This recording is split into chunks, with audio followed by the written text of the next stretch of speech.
เวลายังมีหลวงพ่ออยู่กับเรามาถึง80 ปีเต็มๆเพียงแค่ไม่กี่นาทีเบื้องหน้าไม่กี่วินาทีเบื้องปลาย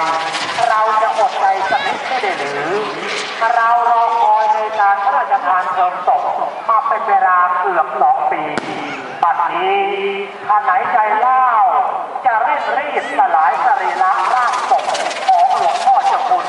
พระราชปริยัติยากรดังนั้นให้ได้มีสำเนียกในใจว่าเราจะไม่เร่งรีบไม่ฉุด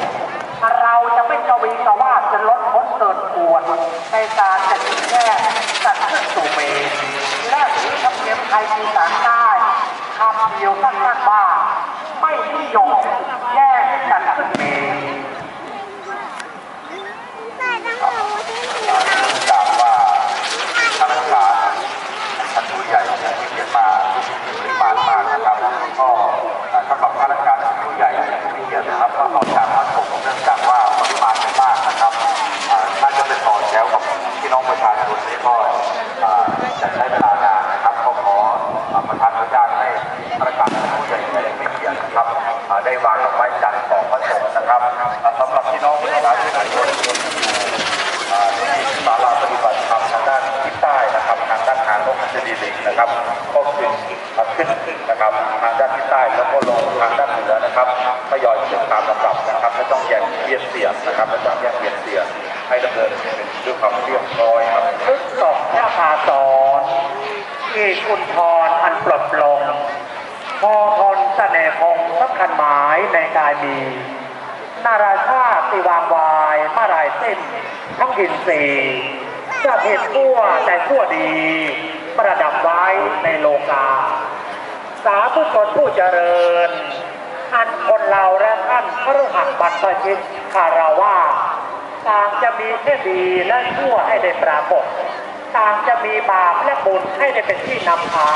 และนำไปด้วยบุญใดไม่ได้บังเกิดอานิสงส์ใดอันเป็นพละอานิสงส์เรียกว่าเป็นกลปนาผลย่อมจะแผ่ไพศาลขอบุญใดอันซึ่งท่านเจ้าคุณหลวงพ่อบุญเรืองท่านเจ้าคุณหลวงปู่บุญเรืองได้กระทำบุญอันใดไว้บังปรากฏดีแล้วนั้นให้ได้แผ่ไพศาลประสิทธิ์ประสาทประทานพรให้กับบรรดาโยมบรรดาญาตินั้นได้พบแต่ความสุขได้พบแต่ความเจริญได้บุญใดบารมีใดจะได้บังเกิดอันได้เป็นที่ปรากฏขอบุญนั้นได้ประสิทธิ์ได้ประสาทประทานพรให้กับคณะญาติคณะโยมและคณะเจ้าภาพทั้งชายหญิงตลอดท้องเจ้าภาพผู้เป็นพ่อเฒ่าแม่แก่เรียกว่าพ่อออกแม่ออกก็ดี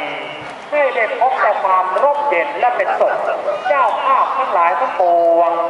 ทั้งใกล้และไกลปรารถนาความสุขให้ได้มีแต่ความสุขปรารถนาความเจริญให้ได้มีแต่ความเจริญอานิสงส์นี้ย่อมแผ่ไพศาลนั้นแหละ